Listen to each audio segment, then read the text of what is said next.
Bonjour, mesdames et messieurs, comme vous le savez, tout le plaisir est nôtre de vous savoir très nombreux devant votre petit écran, attendant avec impatience et patience ce nouveau numéro d'Homéostasie. Et comme d'habitude, vous avez raison, tous les vendredis 17h et tous les dimanches 13h, c'est Homéostasie, la spiritualité des profondeurs, le voyage guidé dans les mystères de l'esprit et le choc des convictions duquel jaillit la vérité. Aujourd'hui encore un thème très important, plus qu'important, on avait démarré déjà avec cette problématique, les États fédérés d'Afrique, comme qui dirait, deuxième partie, les États fédérés d'Afrique, pour ceux qui sont les habitués d'homéostasie et la spiritualité des profondeurs, c'est donc avec Blaise Okana, le révolutionnaire spirituel, accompagné de son acolyte Noni Nossin. Bien sûr, on les verra d'un moment à l'autre. Ainsi donc, pour donc ce retour à ce thème très important, les États fédérés d'Afrique, deuxième partie, une pensée du jour.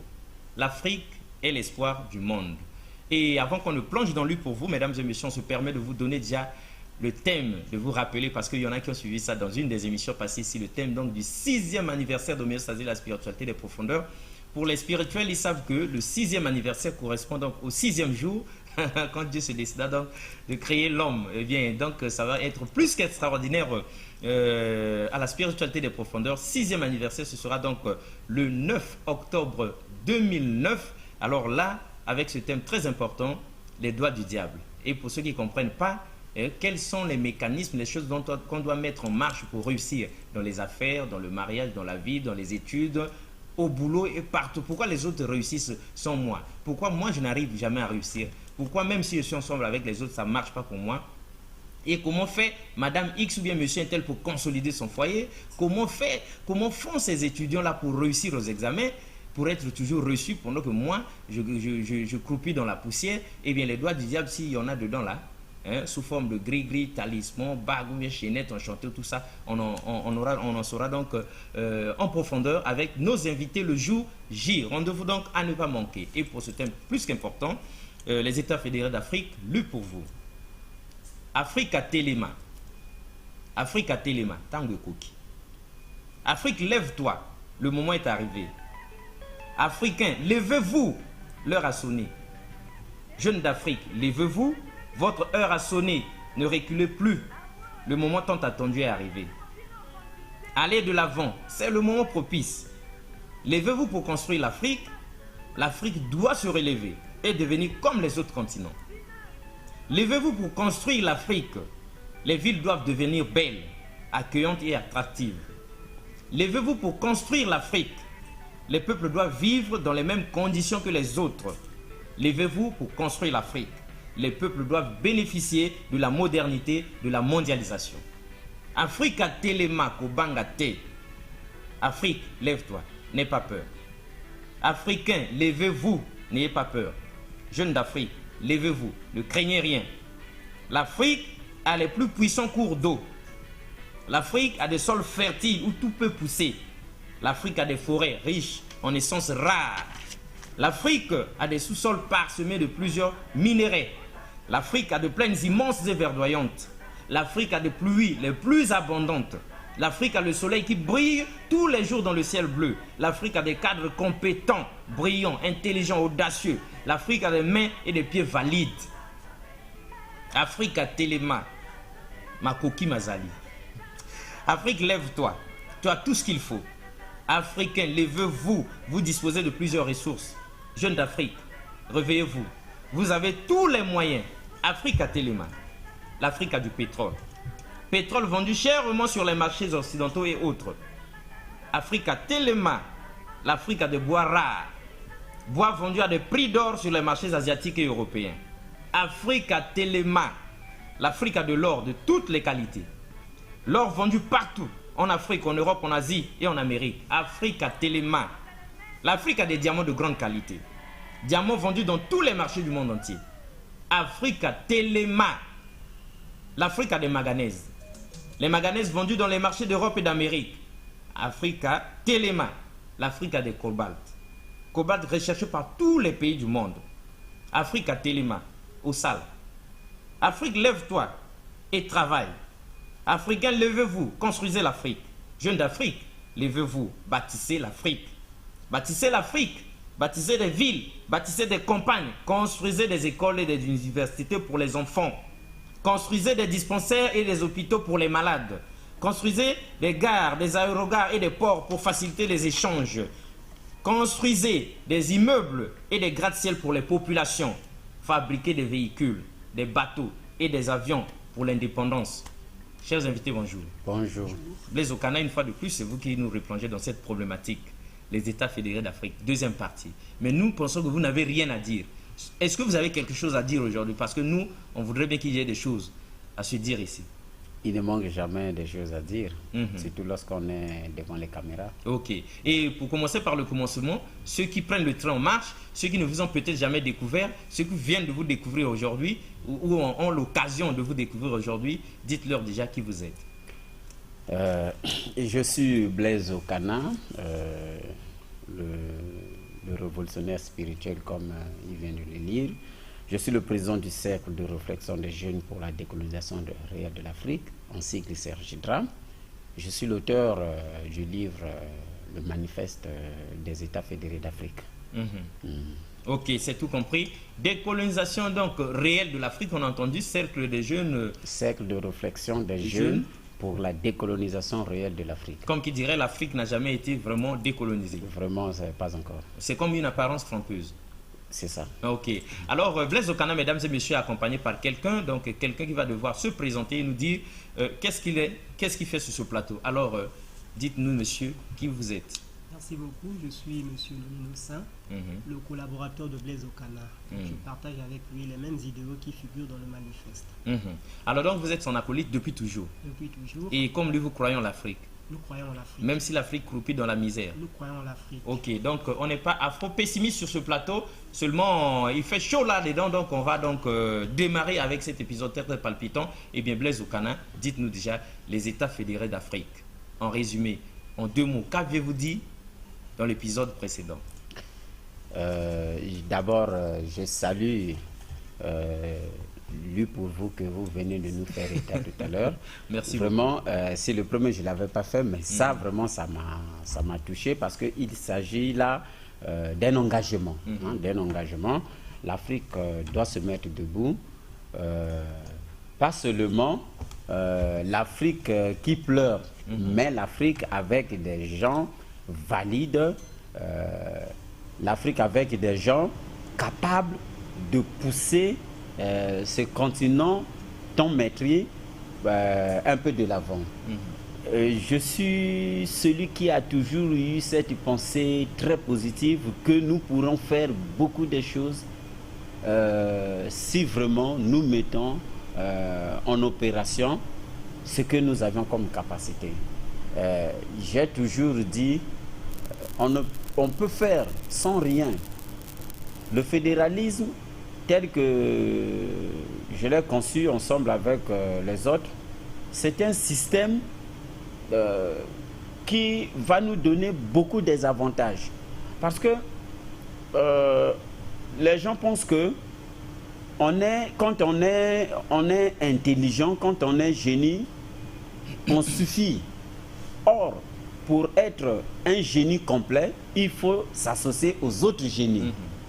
Même si vous voyez les grandes puissances émerger, ce n'est pas avec le pouvoir d'un seul monsieur. Non, non, c'est toujours l'union fait la force. L'union fait la force. Les grands ensembles, l'esprit d'équipe. C'est la compétition des grandes intelligences. Donc, je dirais qu'on ne peut pas être génie partout. On est génie quelque part. Alors, ce que vous pouvez faire, l'autre peut faire aussi mieux que vous. Alors, il faut accepter cela. C'est pour cela que dans le fédéralisme, je vois que nous allons associer des énergies de tous les Africains, de tous les académiciens africains, de tous les gens qui ont connu le savoir-faire de l'Occident, qui peuvent venir apprendre aux autres qui sont ici dans le continent ce qu'ils connaissent déjà. L'Afrique a toute la matière première. L'Afrique a toutes les ressources naturelles. L'Afrique a toutes les ressources humaines. Ça, je le dis et je le confirme. Nous sommes prêts à écrabouiller. Nous sommes prêts à donner une émergence politique, économique, voire spirituelle en Afrique. Parce que jusqu'alors, l'Africain n'a pas encore perdu rien de sa spiritualité. Ok. Jusqu'alors, l'Africain n'a encore rien perdu de sa spiritualité. C'est comme qui dirait toute sa spiritualité est intacte, même si toutes nos richesses sont comme ça là bradées, pillées par les autres qui nous font des leçons de morale et de bonne gouvernance. En tout cas, eux, ils pillent chez nous pour être en paix chez eux. Eh bien, même s'ils pillent ce qui est matériel, mais la spiritualité est encore intacte. Et nous pensons que partant de cette base, nous pourrons regagner du terrain, sinon retrouver ce que nous avons perdu, pourquoi pas retrouver au centuple ce que nous avons perdu, parce que cette Afrique-là, elle devra être dédommagée un jour. De gré ou de force, elle sera dédommagée. Mais avant que Blaise Okana, le révolutionnaire spirituel, ne plonge complètement dans son thème, comme pour nous donner ce qui nous a réservé pour aujourd'hui, nos saints, dites-nous déjà, vous, qu'est-ce que vous avez retenu de votre précédent passage ici dans les États fédérés d'Afrique? Merci beaucoup de m'avoir accordé la parole. J'ai toujours cru que l'Afrique, grâce à ses potentialités humaines, peuvent demain faire créer une émergence. Grâce à ses potentialités humaines, l'Afrique demain peut se valoriser à l'échelle planétaire. Et donc, il nous faut seulement une organisation beaucoup plus rationnelle dans la gestion de ces ressources humaines afin que demain nous puissions avancer. Donc, ce n'est qu'un problème d'organisation et savoir détecter ces génies qui sont tout autour de nous, à tous les domaines pratiquement, que nous pouvons réunir pour faire demain de l'Afrique une élite. Et d'où viendrait l'organisation dont vous parlez? L'organisation ne viendrait que des Africains. Il faudrait, comme nous l'avons dit dans le manifeste, il faudrait bien que les gens soient assez ouverts pour essayer de créer en Afrique ce que j'ai appelé le Conseil fédéral. Ça serait comme un organe supranational qui gérerait pratiquement toutes les ressources africaines. Alors donc, je disais qu'il faut, c'est un problème d'organisation, donc il faut savoir cibler ces génies et les organiser pour cet objectif. Et les génies, on va les trouver où? En tout cas, ils sont ici en Afrique. Ils sont ici. Et depuis toujours, les gens savent qu'il y a des génies en Afrique, ou bien on n'a jamais su qu'il y a des génies en Afrique ici où nous sommes? Non, depuis toujours, toujours. Et d'où vient-il que depuis toujours, on n'ait pas pensé à organiser, à détecter, à cibler, à encadrer ces génies-là, justement? Effectivement, c'est justement la nature de nos échanges. Et puis, quelques orgueilleux, quelques personnages qui ont jeté à l'Afrique une sorte d'anathème. Et puis ce complexe-là, les Africains ont repris ça. C'est ce qui fait qu'ils ne peuvent pas évoluer parce qu'ils ont repris ce complexe. Alors qu'ils ont toutes les potentialités comme les autres. Voilà, donc la résultante bien sûr de la colonisation, de tout ce qu'on nous a inculqué, des systèmes politiques qu'on nous a donc donnés, c'est ça qui fait que nous nous négligeons, que nous ne croyons pas en nous-mêmes, que nous ne fassions pas attention à nos propres élites. Exactement, bien sûr. Je dis que la colonisation en Afrique a plusieurs volets, plusieurs domaines, plusieurs fonds, je dirais même. Qu'il existe en Afrique une colonisation politique, économique, voire religieuse. Et c'est justement ces conséquences qui sont aujourd'hui la cause de tous les problèmes que l'Afrique connaît. Des violations de constitution, des guerres par-ci, par-là. Voyez-vous, donc c'est à peu près ça. C'est sur ce terrain que je veux emmener les Africains à une parfaite compréhension. Ainsi que le fanatisme religieux. Ainsi que le fanatisme religieux. On n'en a pas besoin. Ok, c'est très bien. Alors, cela dit, révolutionnaire spirituel Blaise Okana, vous voilà donc le décor étant planté, tout le monde est tout oreille. Alors, qu'avez-vous à dire? On vous laisse 5, peut-être 10 minutes. Oui, je veux ajouter sur ce que vient de dire Noni Nossin. Vous savez, il y a plusieurs causes qui entraînent la dépendance de l'Afrique. 75% des États africains, les chefs d'État africains accèdent au pouvoir par le biais d'un coup d'État. Alors, lorsque un président arrive au pouvoir par le biais d'un coup d'État, s'il a 15 ans ou bien 12 ans au pouvoir, les 10 premières années, il doit d'abord passer ça à résoudre les querelles de famille, les querelles de couloir, à sécuriser d'abord sa propre, à garantir d'abord sa propre sécurité. Donc il met le paquet.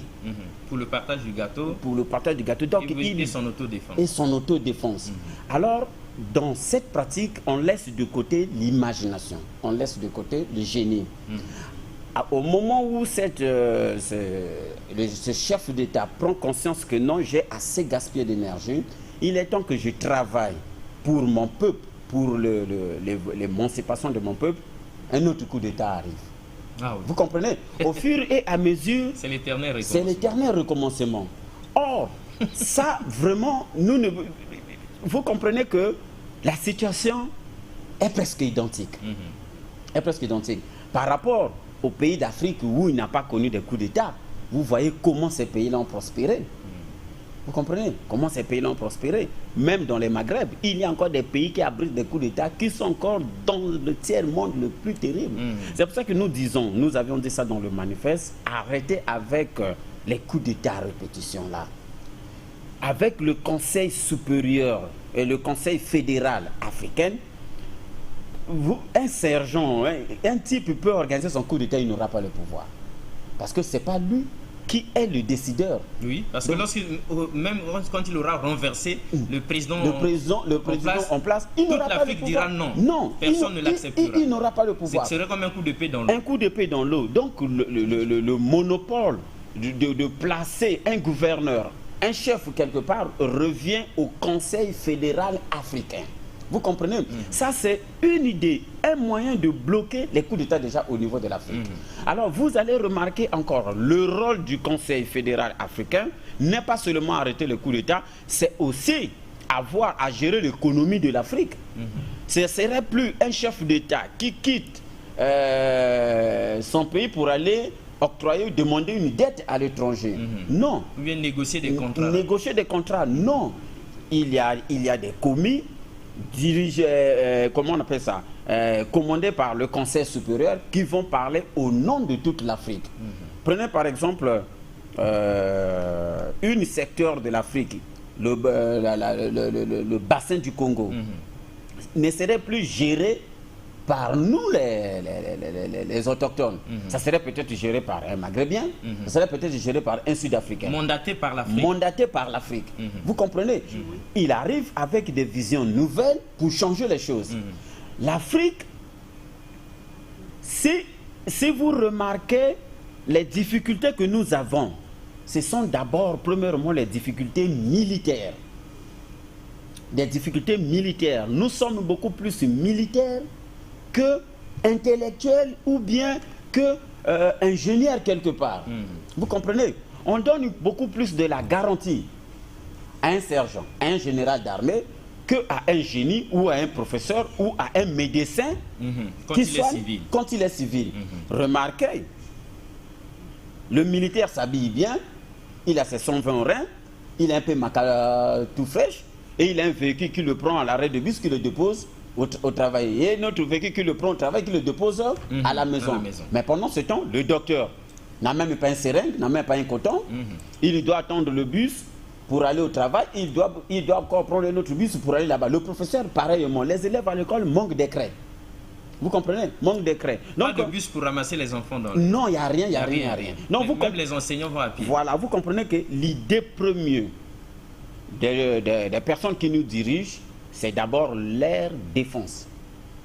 C'est d'abord leur défense. Et c'est dans cette défense qu'ils dépensent énormément ce qui appartient à tous pour eux seuls. Vous comprenez? Donc, le problème de l'Afrique, le retard de l'Afrique, c'est ça. C'est l'entretien des armées qui ne produisent rien, mais qui sont beaucoup plus dépensières. C'est au service des pouvoirs publics, du régime en place. Seulement, voilà une question, pour ne pas glisser dans la politique quand même, mais une question. Est-ce que si aujourd'hui, pour rester une seconde sur cet aspect des choses très importantes, si aujourd'hui un chef d'État, quel qu'il soit, dans un pays africain, arrivé au pouvoir, s'entoure des hommes de confiance, donc redynamise en premier, en toute priorité, l'armée, fait tout pour que les hommes, les bottes soient, les hommes en bottes soient dans les conditions les meilleures que les civils. Est-ce que les hommes en treillis soient en conditions mieux lotis que les civils? Est-ce que c'est pas parce qu'il y a une crise de confiance, parce qu'on ne peut plus faire confiance à d'autres personnes, parce que justement en Afrique ici on dirait que chacun voudrait être là où se trouve l'autre. Voilà. Donc en tout cas si je ne m'entoure pas de tout ça, c'est sûr que je tombe. C'est bien, mais la réponse est là. Lorsqu'on fait pas confiance aux gens, on n'a pas aussi droit à être président de la République. Et lorsque les gens ne vous font pas confiance, on fait comment? Non, mais le président n'est pas celui qui doit être aimé, qui doit se faire aimer. Le président est aussi celui que le peuple n'aime pas. Vous comprenez? Dans la maison, vous n'allez pas obliger les gens de vous aimer. Vous comprenez? Le président, c'est celui qui doit aimer plus son peuple. Il n'a pas besoin, même ici, on ne peut pas l'aimer, voilà, pourvu qu'il soit dans la droiture. Voilà, c'est lui qui doit aimer plus le peuple. Okay. Vous comprenez? On est président pour ce peuple. On n'est pas président pour une minorité des gens que vous devrez sélectionner. Que ceux-là ont des privilèges et que les autres n'en ont pas. Ok, quittons ce chapitre, on va ailleurs. Oui, nous voulons aller pour aller ailleurs, parce que aujourd'hui la sous-dépendance, la dépendance de l'Afrique, c'est la mentalité. La mentalité des gens. L'Afrique n'est pas aussi pauvre que nous le pensons. Vous comprenez? C'est des hommes qui sont pauvres, qui n'arrivent pas à comprendre réellement qu'est-ce qu'ils ont comme ressources, qu'est-ce qu'ils ont comme valeur. C'est comme, on peut dire que c'est des gens qui sont assis sur des diamants, sur les bœufs qui sont dans l'eau, mais ils meurent de soif. Les gens qui sont assis sur une richesse, mais ils sont pauvres. Vous comprenez? C'est vrai, c'est vrai. Vous comprenez? Ils n'arrivent pas à percevoir que non, voilà, ici, nous pouvons faire ça, ça, ça, ça. Ils ont la richesse. C'est comme un homme qu'on donne une femme, mais qui n'arrive pas à faire des enfants. C'est la faute à la femme ou bien c'est la faute à l'homme là? C'est la faute à l'homme si c'est un homme castré, un homme... Et vous voyez, nous sommes... Tout le monde comprend ça. Voilà, je reste dans ce chapitre. L'Afrique, c'est comme un oncle qui a marié une femme qui appelle son neveu faire des enfants. C'est nous. Nous avions des richesses, mais nous voulons appeler l'étranger de venir développer notre richesse. Et pourtant, la richesse nous appartient. Mais qu'est-ce qui nous manque à nous-mêmes de développer notre richesse? À quoi bon l'Africain va vendre son bois en brut à l'étranger? Mais un bois vendu en brut à l'étranger, vous avez dépensé beaucoup de choses parce que dans le bois, il y a d'autres énergies. Il y a le gaz, il y a la peinture, il y a tout là-dedans. Mais vous ne voyez que le bois vendu. Mais vous ne voyez pas les propriétés du bois. Donc vous comprenez que l'Africain n'est pas encore maturité. C'est pour cela, du fait que les chefs n'ont pas l'esprit détective, l'esprit de voir le génie, ils ne peuvent pas comprendre que un tel peut faire ça, un tel peut faire ça. Moi, je vous avais dit un jour que c'est le peuple qui prépare la couronne et qui cherche sur la tête de qui donner cette couronne. La placer sur la tête de qui. Ce n'est pas à un président de faire un génie. Mais le génie, ça se détecte. Il faut mettre des ministères de surdoués. Un ministère de surdoués. Le surdoué n'est pas seulement celui qui va à l'école. Le surdoué peut aussi être le surdoué peut être aussi un cordonnier. Le surdoué peut être aussi un menuisier. Adroit, habile, magnifique. Le surdoué peut être aussi un jardinier. Le surdoué est dans tous les domaines. Vous comprenez? Le problème, c'est de localiser, c'est d'accepter les autres. Ah, ce que tu as fait là, c'est du génie. Moi, je donne plus d'efforts pour que tu fasses plus que ça. De les mettre dans les conditions normales. Afin qu'ils puissent bien faire ce travail. Au lieu comme on fait chez les autres. Comme on fait chez les autres. On finance, on subventionne, on donne tout ce qu'il faut pour qu'eux ils puissent réfléchir dans de très bonnes conditions et produire. Voilà. Et chez nous, c'est quoi? Lorsque vous êtes un surdoué, on vous submerge. Donc on vous étouffe. On vous étouffe. On vous met est même contre vous. On est même contre vous. Nous n'aimons pas les gens intelligents, les surdoués, tout ce monde-là. Aussitôt, l'homme meurt avec toutes ses connaissances. Regardez, chez nous, la retraite est à 60 ans. Est-ce que c'est normal que quelqu'un aille à la retraite à 60 ans? Il faut enlever ça. Il faut enlever cette pratique-là en Afrique. La retraite, c'est la personne qui doit demander sa retraite. Vous comprenez? Oui. La personne doit dire que je suis fatigué, je vais à la retraite. Parce que on peut commencer à travailler à 40 ans, parce que la réalité en Afrique, oui, c'est 40 ans. Maintenant que la fonction publique s'occupe de nous. Voilà, c'est 40 ans. On peut commencer à travailler à 40 ans. Même à 45 ans. Même à 45 ans, petit à petit, une bonne vingtaine d'années ou bien une bonne dizaine d'années, on acquiert une connaissance. 60 ans arrive, vous allez à la retraite. Donc, la connaissance que vous avez acquise là... Qui était devenue une expérience, vous ça partez part avec. Donc, on reprend encore... Des nouvelles personnes qui doivent encore commencer à apprendre encore l'administration petit à petit. Ceux-là atteignent l'âge de maturité, ils partent en retraite. Or, si on avait une bonne politique de laisser des gens demander leur retraite parce qu'ils sont fatigués, c'est la personne lui-même, il acquiert une intelligence, il dit, ah voilà, à mon niveau où je suis, j'avais commencé comme ça, ici il faut que j'arrange pour que ça devienne comme ça. Parce que nous envoyons des hommes intelligents à la retraite. Oui. Et quand ils sont là-bas, qu'est-ce qu'ils vont faire? Ils rentrent dans la routine, tout ce qu'ils ont appris, ils oublient tout. Et on a l'éternel recommencement. Donc, mais il y a aussi un aspect des choses, avant que vous continuiez avec votre permission. Si on permet aussi à tout ce monde-là, chacun de demander sa retraite le moment venu, quand il sentira il faut qu'il aille en retraite, on en verra à qui il ne reste plus qu'une seule dent, mais qui viendra encore avec son bâton au boulot. Et aussi longtemps qu'il n'aurait pas demandé la retraite, personne n'aurait le droit de le faire asseoir. Mais les experts Parce sont que là. l'Africain n'aime jamais tendre le témoin. Voilà. Il y a un conflit de génération éternelle. Et les anciens ne veulent pas frayer le passage et ouvrir le passage aux nouveaux qui arrivent là-bas, les jeunes qui sont là, les parents sont contre leurs propres enfants. Eh bien, on voit papa qui lui-même est aux commandes et qui voudrait y mourir. Il ne va pas accepter que même son fils vienne le remplacer. Non. C'est toujours comme ça là, en Afrique. Oui, Est-ce mais que si encore on y va à laisser chacun demander, alors là, ça demande maintenant que l'homme soit conscient que non, pour l'intérêt de la nation, il faut qu'il aille se reposer, que quelqu'un d'autre prenne le relais. oui, il y a ça aussi, il y a aussi un problème de garantie. Il ne faudra pas que la retraite devienne une pénitence. Ah oui. Vous comprenez? Si quelqu'un peut se sentir heureux Heureux, dans sa retraite, en il tout cas, demandera sa retraite. même anticipé, il va demander ça. Mais du fait que la retraite est une pénitence, c'est une sorte de maltraitance. Les gens fuient la retraite. Vous comprenez? C'est tout ça là.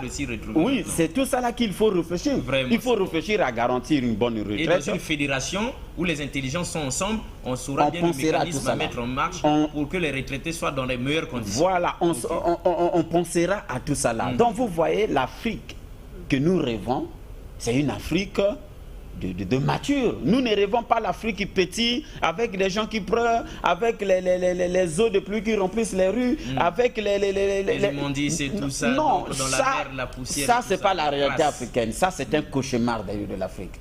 L'Afrique est un continent qui peut faire mieux que les autres continents.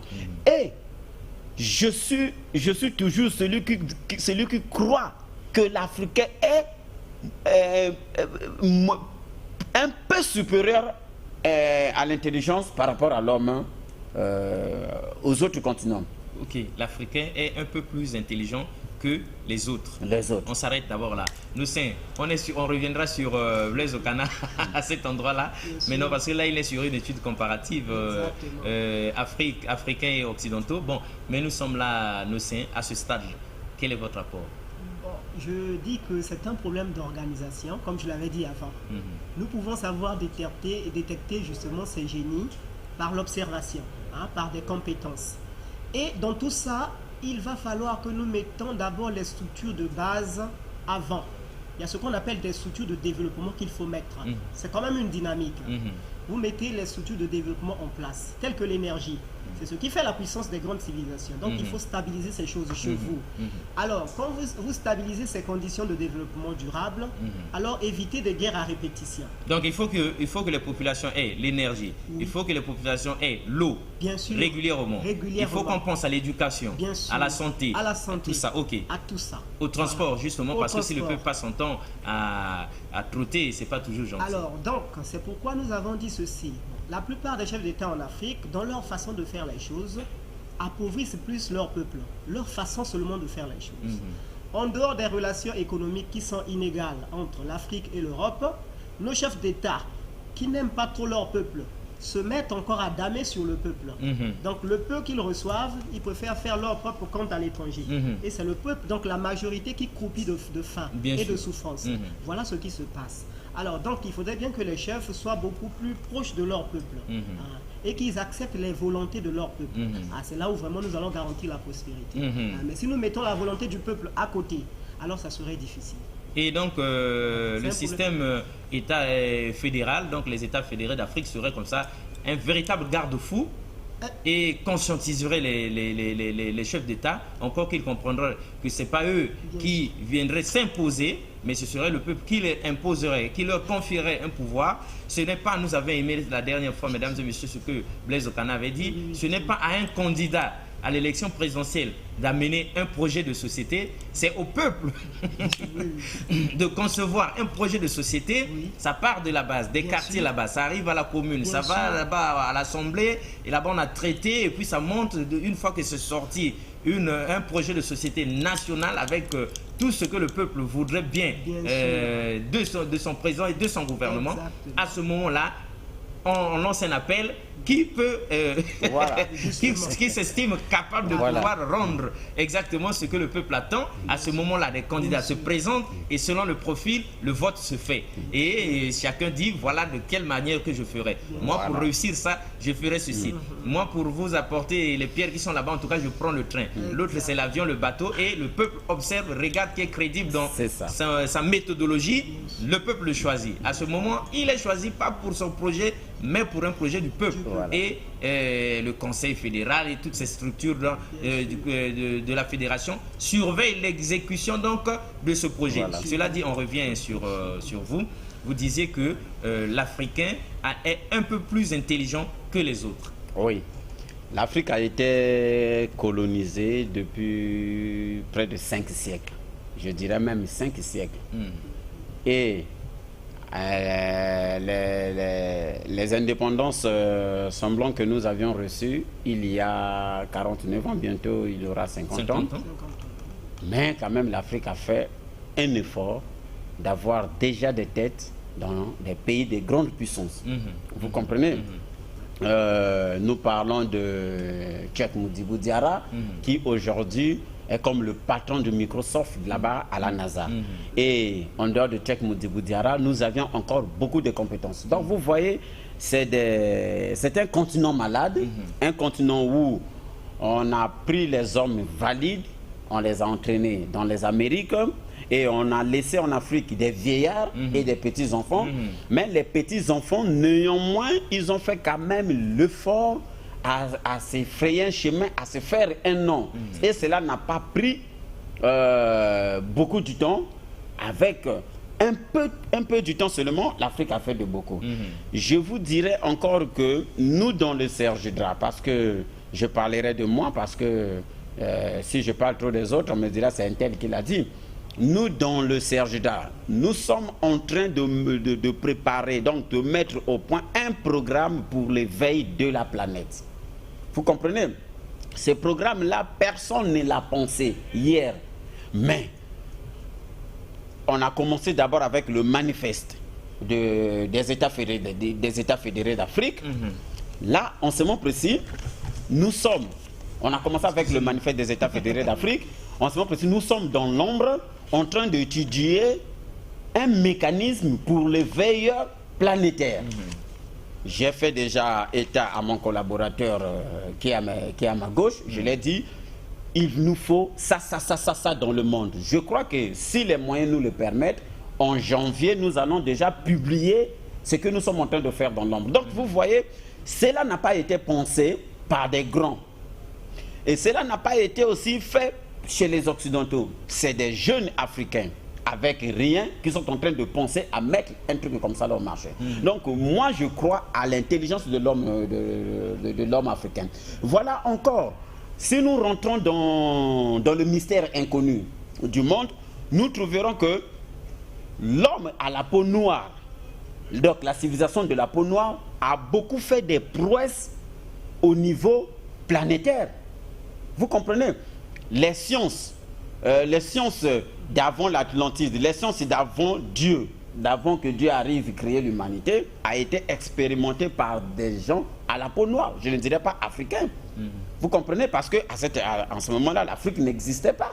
Et le monde entier était un continent. Donc,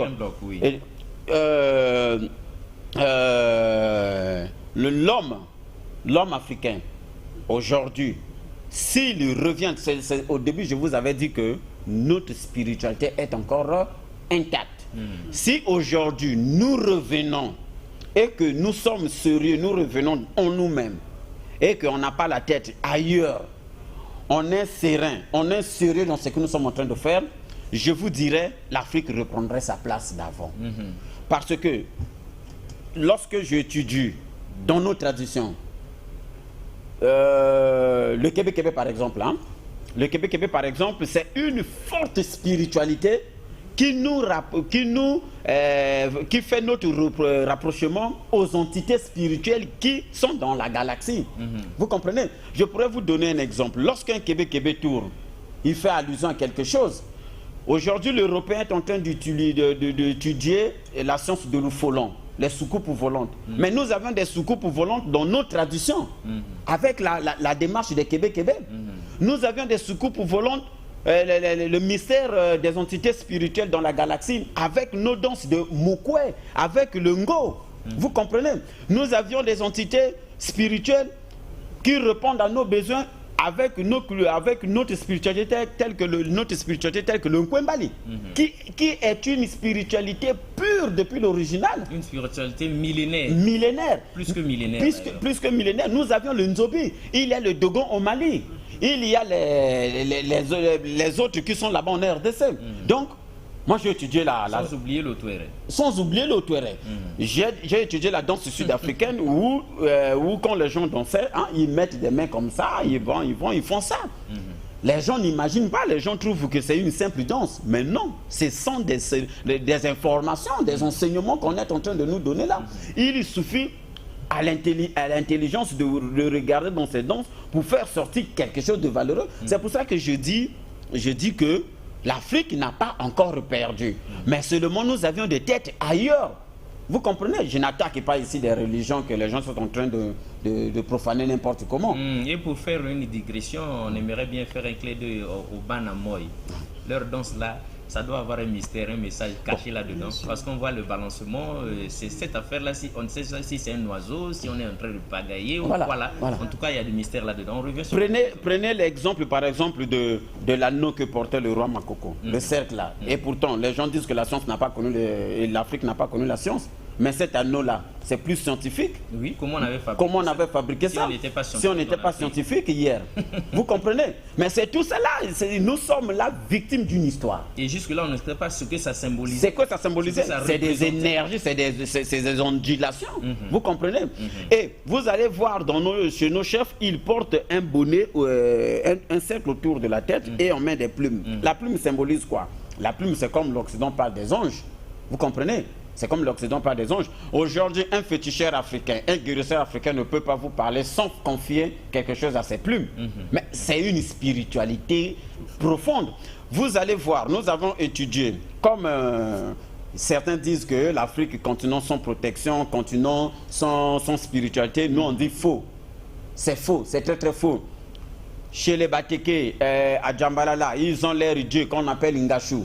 Vous comprenez? Ngachou, c'est une petite divinité qui protège leur agriculture, qui protège tout. Dans la Sangha, ils ont Edzengue. Ça, personne ne peut pas dire. Dans la Lukwala, ils ont aussi leur divinité. Chaque peuple a une divinité qui les protège. Mais ces divinités-là forment leur force. Est-ce que vous comprenez?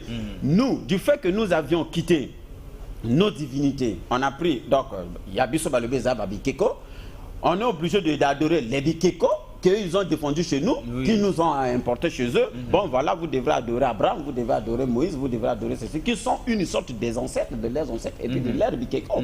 Donc, l'Africain doit prendre conscience que non, il a été depuis longtemps façonné, il a été depuis longtemps embourbé dans une philosophie qui n'était pas vraiment réelle, une philosophie qui ne voulait rien dire de son éveil. Acceptons de remplacer ces dieux par les dieux des autres.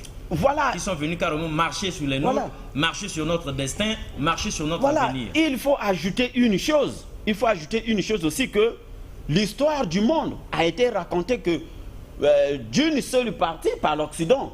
Les autres peuples n'ont pas encore écrit leur histoire. Et moins encore l'Afrique. Moins encore l'Afrique. Personne n'a encore écrit son histoire. Mais si tous ces peuples-là, on pouvait avoir l'esprit de la tolérance, si tous ces peuples-là pouvaient écrire leur histoire avec tous les ramassis qu'ils connaissent, oh non, on ne verrait que non, nous aussi on connaissait Dieu par exemple. Bien sûr, bien Vous sûr. comprenez? Dieu n'est pas celui qui devait venir par le bateau. Et tout le monde comprendra que nous aussi, nous étions civilisés. On était aussi civilisés parce et que même la civilisation peut être partie de chez nous ici. Bon, la civilisation, ce sont des mœurs, les mœurs d'un peuple. Ah, bien sûr. Vous comprenez? Bien sûr. Donc, si nous parlons de civilisation, on dit que l'Afrique est le continent sans civilisation. Moi, je jette ça. Ça, c'est de l'autre là. Parce que un mode de vie nous avions un mode de vie propre à nous. Magnifique.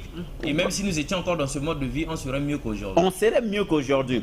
Mais prenons d'abord l'exemple. Nos grands-parents fabriquant la pirogue n'ont pas attendu les ingénieurs occidentaux. Nos grands-parents pour fabriquer les cases, pour fabriquer ceci, pour mettre en place les royautés, pour fabriquer les lances, pour cuire, pour faire la métallurgie. Ils n'attendaient pas l'Occident. Non, non. Mais les pour avoir le tam-tam qui symbolise l'Afrique. Ils n'attendaient pas l'Occident. On n'a pas attendu l'Européen ou l'Occidental pour enlever la peau du mouton. Mais l'intellectuel aujourd'hui, ceux qui s'inventent intellectuels avec des diplômes, qu'est-ce qu'ils ont déjà fabriqué en dehors de ce que les grands-parents font? Rien du tout. Rien du tout, non. Mais ils sont des intellectuels, soi-disant. Vous comprenez? Donc, on se rend compte que l'intellectuel, le génie, c'est beaucoup plus celui qui est dans sa nature que celui qui est allé copier des papiers des autres et est revenu ici dire que je suis diplômé.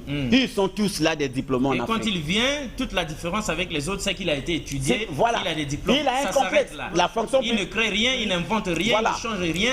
Les systèmes restent les mêmes, la réalité c'est la même. Sinon au contraire, s'il obtient un poste, c'est pour piller complètement. Et pour la fonction publique, c'est pour les intellectuels et non pour les génies. Pardon, la fonction publique, c'est pour les diplômés et non pour les génies. Vous comprenez? On peut avoir plein de génies sans diplôme. Sans diplôme. Et qui pourraient faire beaucoup plus si on leur faisait confiance. Voilà. Alors, vous voyez un diplômé qui a étudié, par exemple, dans ceci, il a tous les diplômes, tout machin, assis sur une fonction qui pourrait profiter à beaucoup de gens. Et il est là, il dit, moi je suis diplômé. 15 ans, 20 ans, il fait rien. Il quitte là, il laisse un vide dans sa société. Tout ce qui lui fait plaisir, c'est ses avancements, ses missions de service, ses papiers qui circulent, ses grades qui augmentent. En tout cas, lui ne rompt pas la nation, aucun service. Voilà, lorsque vous lui posez la question, mais monsieur, comment on fabrique un tam-tam? Il vous dit, oh monsieur, ça c'est l'ancestral. Et le pire, c'est qu'il y en a qui ne savent même pas comment la vieille au village fabrique son manioc. Ils ne savent pas. Ils ne savent même pas combien de minutes le manioc doit rester au feu. Vous comprenez? Mais ils sont des diplômés, ils sont des intellectuels. Donc, nous n'avons plus besoin des gens qui parlent, qui viennent nous montrer, voilà, moi j'ai étudié au Kremlin, moi j'ai étudié au CC, moi j'ai étudié à la Sorbonne. Ça c'est fini. Nous avions besoin des gens qui peuvent faire quelque chose pour l'Afrique. Si tu es concret, si tu es spécialiste dans la pêche, si tu es spécialiste dans la pêche, on crée un ministère de la pêche, c'est toi qui es le chef. Tu sais à quel moment on peut avoir le poisson, à quel moment on ne peut pas avoir le poisson. Oui, tu conseilles, monsieur le ministre, comme pour dire, maintenant là, on doit stopper. On doit stopper. Tant que les poissons se reproduisent. Voilà, c'est comme ça. Si tu es génie, par exemple à l'agriculture, tu t'occupes de ton domaine de l'agriculture. Si tu es génie de ceci, tu t'occupes de cela. Mais moi, je vous poserai une question. Il ne faut pas oublier nos Ondama, nos Franchel Libara, tous ces jeunes-là. C'est des génies. Des virtuoses du ballon rond. C'est des génies. Ceux-là aussi, on doit donc les respecter et les mettre dans les conditions qu'il faut pour représenter la nation. Voilà, c'est des génies. C'est des génies. Je pouvais vous dire que moi, dès que j'ai compris cela, je ne prends pas de médicaments en pharmacie. Je me soigne qu'avec des tisanes. Ma tension, je l'arrange avec des tisanes. Mon estomac, je l'arrange avec les tisanes. Comme font les Chinois. Comme font les Chinois. Mes maux de tête, je l'arrange avec les tisanes. Mon palu, je l'arrange avec les tisanes. Vous comprenez? Parce que j'ai compris que tout ce qu'on est en train de nous vendre là, c'est des couleuvres. Vous comprenez? Et si vous nous permettez encore, histoire de faire sourire les gens en tout cas, on revient sur nos jeunes, les Diables Rouges du Congo Junior, qui avaient fait exploser le stade Massamba Débat pour cette coupe-là tant attendue. Et là-dedans, malheureusement, la spiritualité de profondeur, elle ne connaît pas le nom de tout le monde. Seulement, on connaît au moins, il y en avait un qui ce jour-là n'était pas dans les conditions normales de température, de pression, pour exploser justement. Et ses teams l'appellent Ngoïté le diable. En tout cas, c'est pour vous un clin d'œil. Ngoïté le diable, nous on aime bien et on revient ici comme pour dire tout le monde est important pour cette Afrique.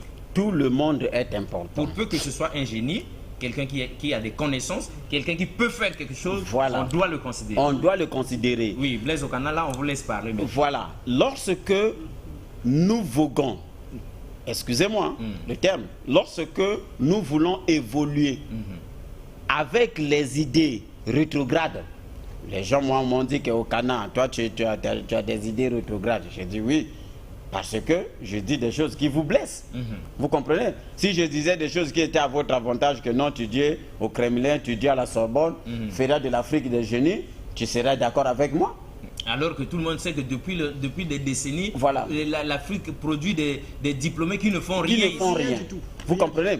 Alors, des puissants, ils parlent très bien français. Voilà. Ils manipulent l'anglais. Ils manipulent tout. C'est des experts. Mais ils ne font rien. C'est des experts en langue.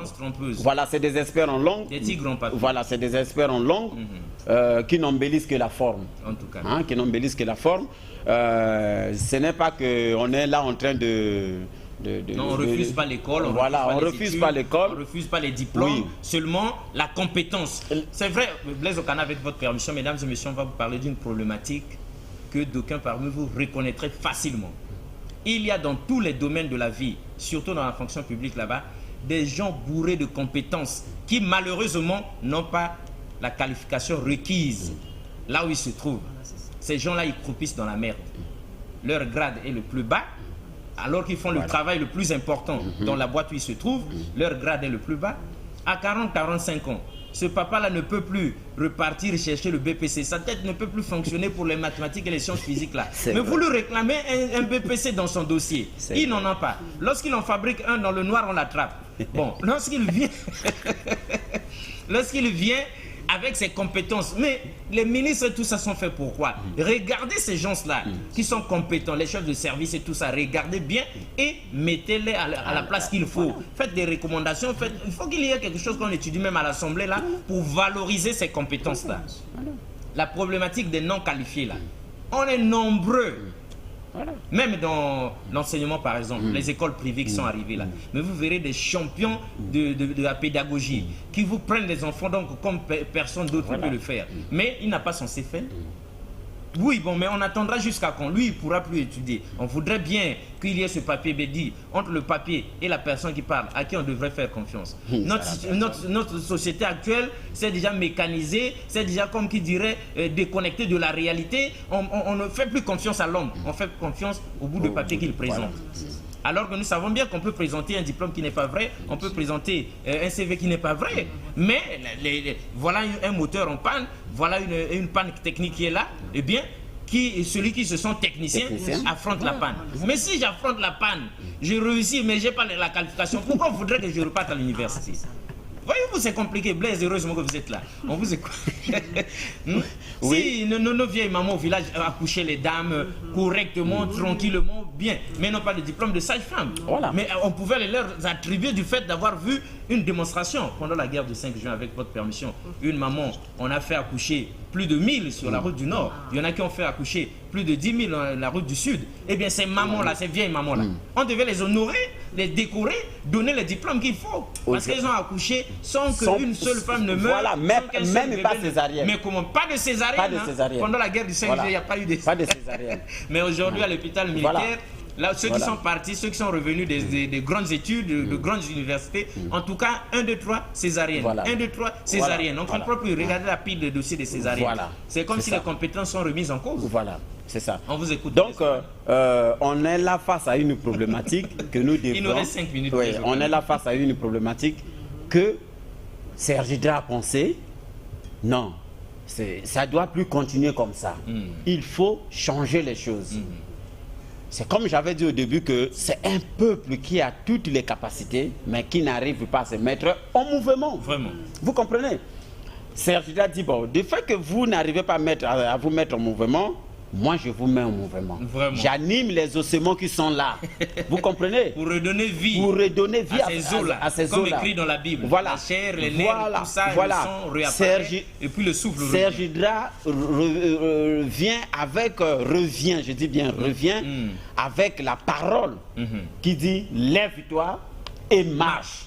Alors vous comprenez, pour ressusciter l'Afrique. Voilà. Lève-toi et marche. Parce que l'Afrique a longtemps est resté assis. Vous comprenez? On ne peut plus assister à un tel naufrage au moment où nous avions des visions, des objectifs pour l'Afrique. Donc on a des portes de sortie. C'est pour ça que nous avons pensé, commençons d'abord à rédiger notre pensée autour de ce petit document que nous avions baptisé Manifeste, qui est un mouvement de la jeunesse africaine. J'avais même dit que l'année 2010, ça serait l'année de l'Afrique. Nous allons organiser débat et conférences sur la question de l'Afrique. Parce que c'est le jubilé de l'Afrique. Le jubilé de l'Afrique. Nous allons prendre 50 ans d'indépendance. 50 ans d'indépendance. Nous allons prendre toute l'année.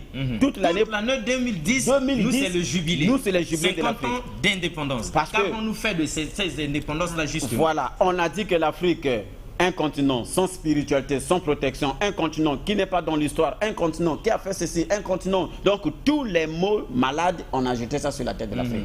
Nous sommes là pour redorer ces blasons de l'Afrique. Et il y en a eu qui ont été très méchants pour dire que même le VIH est parti de l'Afrique. Et on a accusé nos singes qui depuis toujours sont dans nos forêts sans problème. Voilà, donc nous sommes là comme des jeunes.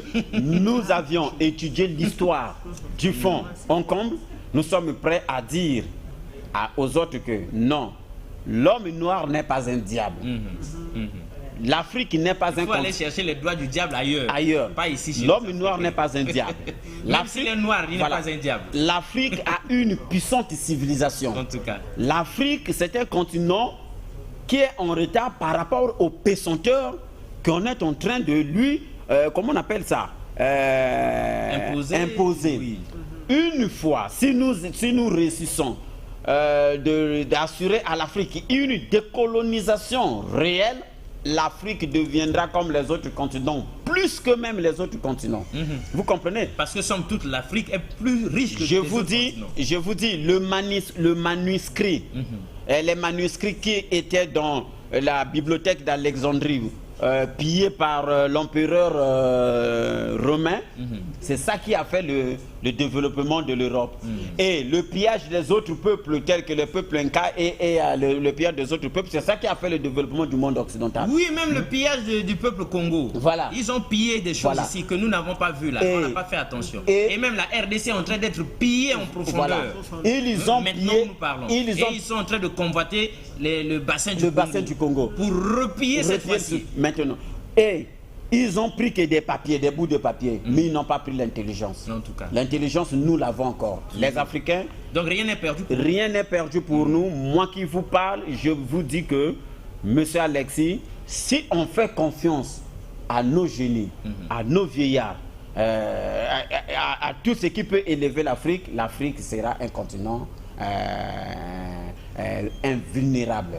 Mais il faudra que les gens qui nous dirigent acceptent. C'est votre atterrissage là aussi. C'est mon atterrissage. Il faudra que les gens qui nous dirigent acceptent que nous arrivons au fédéralisme africain. Ce n'est que le fédéralisme africain qui va nous emmener à un éveil, à une civilité matérielle. Ok. Je voulais vous dire parce que le livre l'est vendu. Oui. Ça, là, les États fédérés d'Afrique. Les États fédérés d'Afrique. Et vous profitez de la spiritualité de profondeur pour en faire un peu de pub. Voilà. Avec tout le respect qu'on vous doit, parce que vous êtes depuis toujours à l'aube d'homéostasie. Voilà. Vous étiez là. Dites-nous déjà, on lit ici Cercle de réflexion des jeunes pour la décolonisation réelle de l'Afrique. Serge Hydra, c'est ça. Donc, manifeste de l'intégration de l'Afrique. Les États fédérés d'Afrique. C'est ici que vous avez donc résumé tout ce que vous avez dit. C'est vendu à 5 000 francs. Ils trouveront ça à la papeterie centrale. La papeterie centrale. La papeterie centrale en ville. Ok, donc avec tout le respect qu'on doit donc à la DRTV, on accepte un peu de pub pour Blaise Okana qui, somme toute, mesdames et messieurs, nous a surpris dès la naissance de la spiritualité des profondeurs. Il était là et aujourd'hui, 6 ans plus tard, on lui doit bien cette petite publicité. Ce qui est vrai, c'est qu'il vient de nous secouer avec ce dont il vient de nous parler. Seulement nous, comme pour confirmer que c'est vrai et que c'est écrit là-dedans, on va lire 2 petits paragraphes à l'atterrissage parce que le train d'atterrissage est sorti, l'avion va donc atterrir. Pour ses intérêts, le colonisateur a instigé les républiques et les formes de démocratie. Il a ramené sous le couvert de la République et de la démocratie son emprise dans la colonie libérée. Ainsi, il encourage et protège le chef de la République qui, en réalité, n'est qu'un monarque constitutionnel à son service. C'est principalement pour les raisons évoquées dans le présent manifeste que la conscience des vrais fils de l'Afrique est interpellée. Ensemble, dans l'unité diversifiée, ressuscitant l'âme de l'Afrique. De cette prise de conscience renaîtront la paix, la justice et le progrès, bases sur lesquelles nous bâtirons une Afrique unie et totalement intégrée où seront bannis les coups d'État, l'endettement effréné l'autoritarisme et la pauvreté sociale. Créons une Afrique compétitive. C'est Dixit Blaise Okana dans les États fédérés d'Afrique, mesdames et messieurs. C'était donc avec un plaisir que nous avons donc présenté cet épisode dans la spiritualité des profondeurs avec cette pensée du jour, l'Afrique est l'espoir du monde. Au revoir et à la prochaine. Merci beaucoup une fois de plus.